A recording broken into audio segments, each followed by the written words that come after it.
Que el Señor les bendiga, mis amados hermanos. Gracias por la oportunidad que me brindan de estar llegando a sus hogares a través de las ondas de esta hermosa radio que Dios ha permitido que siga llevando el mensaje del Evangelio a todo el mundo. Gracias por esta radio que siempre está trabajando para honrar al Dios Todopoderoso. Quiero continuar, hermanos, siempre con la temática de el caballo blanco, pero hoy quiero enfocarme en las consecuencias, en los frutos que está generando el cabalgar de este caballo blanco. Y para ello le invito a que vaya conmigo al Evangelio según San Mateo, capítulo 7, y vamos a leer del versículo 15 al 20. Y la palabra del Señor se lee en el nombre del Padre, del Hijo y del Espíritu Santo. Guardaos de los falsos profetas que vienen a vosotros con vestidos de ovejas, pero por dentro son lobos rapaces. Por sus frutos los conoceréis. ¿Acaso se recogen uvas de los espinos o higos de los abrojos? Así todo buen árbol da buenos frutos, pero el árbol malo da frutos malos. No puede el buen árbol dar malos frutos, ni el árbol malo dar frutos buenos. Todo árbol que no da buen fruto es cortado y echado en el fuego. Así que, por sus frutos los conoceréis. Y esta es la clave para que usted pueda estar analizando dónde se está alimentando o con qué persona usted se está edificando. Porque no es únicamente las palabras las que actúan en el mundo espiritual. Siempre en el mundo espiritual tiene que haber una consecuencia. Recuerde que nosotros estamos regidos por la ley de la siembra y la cosecha. Entonces, si usted siembra buena semilla, va a obtener buenos frutos. Si en usted es sembrada una buena semilla, esa semilla va a generar buenos frutos. Pero si usted se está llenando de semillas malas, en su vida únicamente van a haber frutos malos. Ahora, ¿qué es lo que define un buen fruto de un mal fruto? Entendamos que un buen fruto es aquel que agrada el corazón de Dios y que le trae complacencia de habernos tomado como hijos, como siervos, como parte de la iglesia de Cristo Jesús. Y una mala semilla que va a dar mal fruto es todo aquello que a Dios no le agrada. Por eso es que cada uno de nosotros, así como dice el versículo 20, por sus frutos los conoceréis, tenemos que preocuparnos porque nuestros frutos sean agradables a Dios. Y ya los conocemos, los menciona Gálatas, ¿verdad? Que deben ser frutos generados por el Espíritu Santo, el fruto del Espíritu, el que trae gozo, paz, benignidad, amor, templanza, mansedumbre, etcétera, etcétera. Son los frutos que le agradan a Dios, porque nuestra vida siempre tiene que estar ligada al corazón de Dios. Por eso es que el lugar donde usted se alimente, espiritualmente hablando, el lugar donde se predica la palabra, debe generar en usted un fruto. Porque si no genera frutos, si su vida no está cambiando, si su vida no está siendo transformada, entonces usted no está en el lugar que Dios quiere que esté. Porque en todo momento la Biblia nos enseña que Dios viene a buscar en nuestra vida frutos. Y esos frutos tienen que ser agradables a Él. Y nosotros nos debemos preocupar por dar ese fruto que Dios está esperando en nuestra vida. Entonces el caballo blanco lo que hace es distraernos precisamente de el fruto que nosotros estamos dando. Y en lugar de los frutos nos trae la religiosidad. Esa costumbre de únicamente llegar a la iglesia y salir de la iglesia sin experimentar ningún cambio en nuestra vida. Eso es la religiosidad. Únicamente un acto que tiene tinte de religioso, pero que en sí no está provocando en nosotros ningún fruto que sea agradable para Dios. Entonces la religiosidad únicamente nos distrae, la religiosidad únicamente nos aparta de la voluntad de Dios. porque en nuestro ser tiene que haber un cambio, y un cambio para mejorar delante de los ojos de Dios. Él es el que nos está juzgando, Él es el que nos está trabajando, nos está preparando, el que está forjando en nosotros ese ser único y precioso que es la imagen y la semejanza de la plenitud de Cristo Jesús, el varón perfecto. Ese es el trabajo del Espíritu Santo y ese es el fruto que Dios espera encontrar en nosotros, la imagen y semejanza de la plenitud del varón perfecto.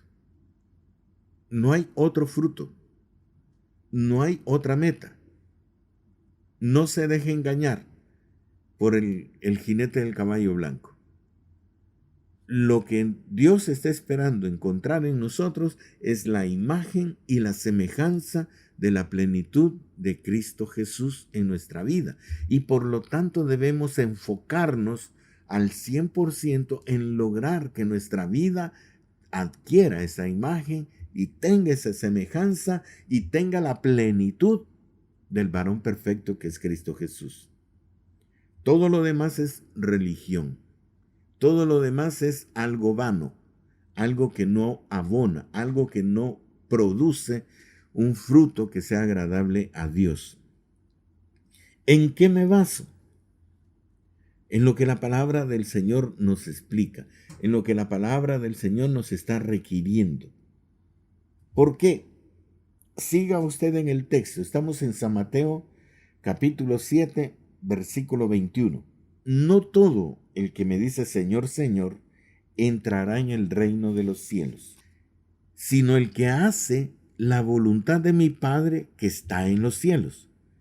Muchos me dirán en aquel día, Señor, Señor, no profetizamos en tu nombre, y en tu nombre echamos fuera demonios, y en tu nombre hicimos muchos milagros. Y entonces les declararé, nunca os conocí, apartaos de mí, hacedores de maldad. Y aquí quiero explicarle algo básico. El poder espiritual que nos permite a nosotros profetizar, echar fuera demonios, tener revelaciones de lo alto, sanar enfermedades, eso no es nuestro, eso es de Dios, que se manifiesta por medio del Espíritu Santo en nuestra vida para que el hombre reciba una revelación de Dios o un milagro de Dios. Pero el poder no está en el hombre, el poder es de Dios que fluye a través de los hombres. Y algún día vamos a tratar el por qué Dios utiliza hombres para manifestarse o revelarse. Pero lo que nos importa en este momento es que todo lo que viene de Dios es de Dios. Entonces nosotros no nos podemos apropiar de nada. El poder sanador, Dios lo deposita en un vaso. Recuerde, usted tiene muchos vasos en su casa, por ejemplo, ¿verdad? Y ahí los tiene y están vacíos. Cuando usted lo quiere utilizar, los llena de agua y toma agua. ¿Qué es lo que lo sustenta? El agua, no el vaso. El vaso después usted lo lava y lo vuelve a guardar y el vaso sigue siendo inútil hasta que usted lo vuelva a utilizar. Mientras tanto es inútil. Ahí está. Y esa es la figura del hombre que es usado por el Espíritu Santo.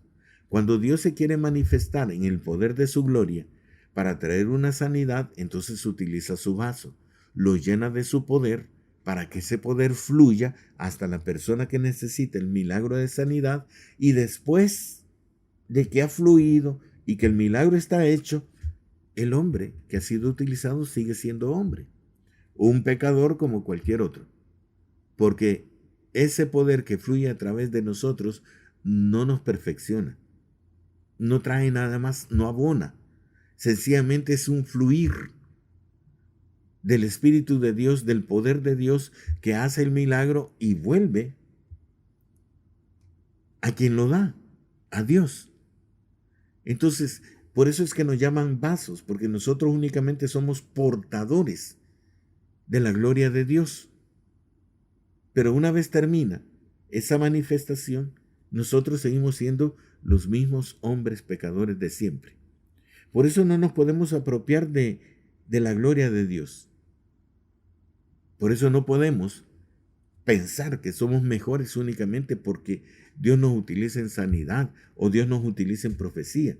No somos mejores por eso. Nosotros seguimos siendo los mismos.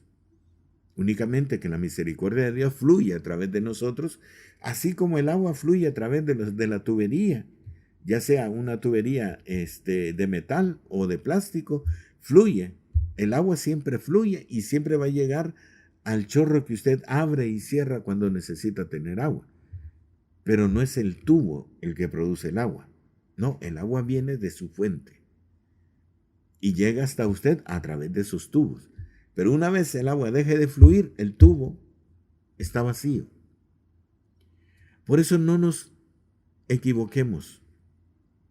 Primeramente, en depender de las personas, ¿verdad? Que en algún momento manifiestan el poder de Dios, la gloria de Dios. Ellos únicamente son instrumentos. Por eso no debemos rendirle culto ni gloria a las personas. El que es la fuente de bendición es Dios. Entonces no se deje engañar por la religiosidad. Hermanos, todos somos hombres, todos somos pecadores, todos necesitamos de la gracia de Dios, todos necesitamos el perdón de Dios, la limpieza de Dios, cubrirnos con la sangre de Cristo Jesús para poder alcanzar salvación. Pero no pensemos de que porque Dios nos está utilizando como medio para manifestar su gloria, eso nos hace más santos. Eso no aporta nada, hermanos. Lo que aporta y lo que realmente va a ser recompensado y nos va a rendir salvación son los frutos.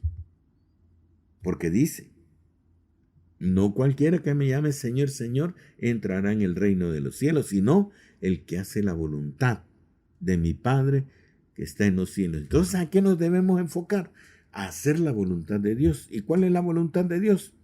Ya se lo voy a mencionar. Entonces, los frutos son los que nos identifican, son los que realmente a nosotros nos debería importar porque son los que Dios está utilizando para medirnos cómo está nuestro avance, cómo vamos mejorando, cómo nos vamos perfeccionando, cómo vamos alcanzando la santidad que Él quiere en nuestra vida. Porque Dios nos demanda cosas. Y le invito a que vaya por favor al libro de Oseas. Libro de Oseas, capítulo 6, versículo 6 dice la Escritura, porque misericordia quiero y no sacrificio, y conocimiento de Dios más que holocaustos. Y esto se le estaba diciendo al pueblo. ¿Por qué? Porque el pueblo ya estaba acostumbrado, hermano, a que tenía que entregar un corderito, que tenía que dar una cabrita para poder expiar el pecado y entonces estar limpio. Pero eso se había vuelto una costumbre tal que hasta los sacerdotes se habían hecho negocio y habían puesto a la entrada del templo todo un mercado para el que quería comprar palominos, para el que quería comprar tortoritas, el que quería un corderito, el que quería una cabrita, todo lo tenían ellos porque ellos deseaban el dinero. Y entonces la gente solo llegaba y compraba. Y era a tal grado la religiosidad en la que había caído el pueblo y el sacerdocio, hermano, que dependiendo de lo que usted estaba dispuesto a pagar, así le daban el producto.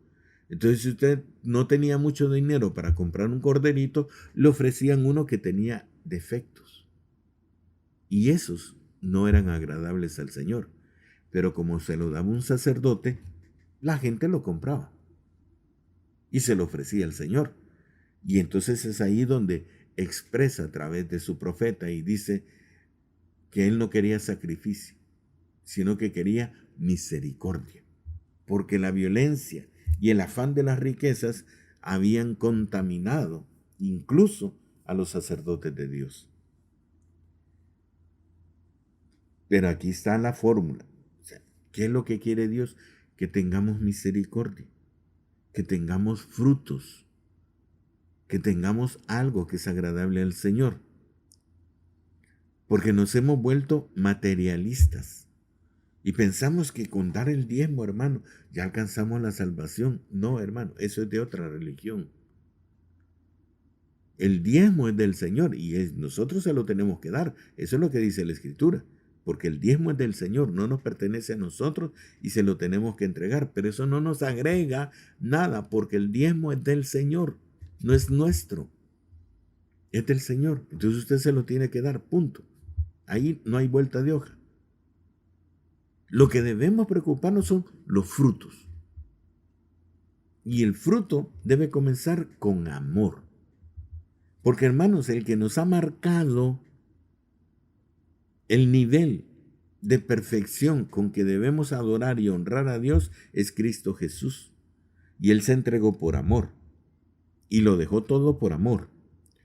Y nos amó a todos sin hacer distinción. Igual debemos hacer nosotros porque Él es el que nos ha marcado la pauta. Él es el que nos ha puesto la medida. Entonces, si Él amó a todo el mundo, aún a los que le escupieron, a los que lo clavaron en la cruz, aún a los que lo rechazaron y estuvieron gritando pidiendo que fuese crucificado y que lo mataran, aún a esos amó, porque le dijo: Señor, no les tomes en cuenta este pecado, perdónalos. Eso es amor puro. Y ese es el amor, esa es la medida de amor con que nosotros debemos también amar a los demás. Pero si usted se da cuenta, lo que menos existe dentro del pueblo cristiano es amor. Porque hacemos acepción de personas. Nos acercamos a unos, pero nos alejamos de otros. De tal forma de que la iglesia de Cristo Jesús hoy en día está dividida. ¿Por qué? Por el accionar del jinete del caballo blanco. Porque Él nos ha metido la religiosidad y hemos descuidado el darle los frutos que son agradables a Dios. Los hemos dejado a un lado. Y eso es lo preocupante, porque nosotros debemos dar el fruto que es agradable al Señor. En Juan, Evangelio según San Juan, capítulo 15, Dios nos está enfocando lo que debemos procurar en nuestra vida. Versículo 12. Juan 15, versículo 12 dice: Este es mi mandamiento, que os améis unos a otros como yo os he amado. Un amor que no tiene ninguna limitación, un amor que no hace ninguna excepción. Ese es el mandamiento que nos dejó, que os améis unos a otros, sin hacer acepción de personas. Versículo 16. No me elegisteis vosotros a mí, sino que yo os elegí a vosotros, y os he puesto para que vayáis y llevéis fruto, y vuestro fruto permanezca, para que todo lo que pidiereis al Padre en mi nombre, Él os lo dé. Entonces, si usted no está recibiendo respuestas a sus oraciones, tiene que revisar sus frutos, porque eso es lo que el Señor ve. Cuando hay abundancia de fruto, hay abundancia de bendición. Pero cuando hay escasez de frutos, hay escasez de bendición, hermano. Esa es la lógica espiritual de Dios.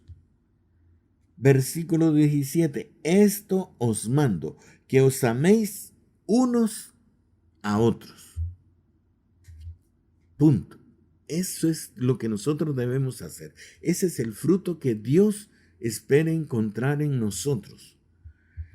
Y con la ayuda del Señor, hermano, la próxima oportunidad, si Dios me la concede para estar en su hogar trayendo una enseñanza, el próximo sábado vamos a hablar acerca del amor. Porque es el fruto preciado, es el fruto que Dios realmente espera encontrar en nosotros. Y ese es el fruto que cada uno de nosotros debería de preocuparse principalmente por entregárselo al Señor, porque es lo que está escaseando. Recuerde que hay una sentencia en Mateo 24 que dice que por causa de la maldad, el amor de muchos se enfriará. Ese es el cabalgar del jinete del caballo blanco. Distraernos para no dar el fruto que Dios está esperando. Que el Señor le bendiga y que Dios me conceda la oportunidad para estar nuevamente con ustedes y que esta enseñanza que se le está dando sea de su completa edificación para agradar al Padre. Bendiciones de lo alto.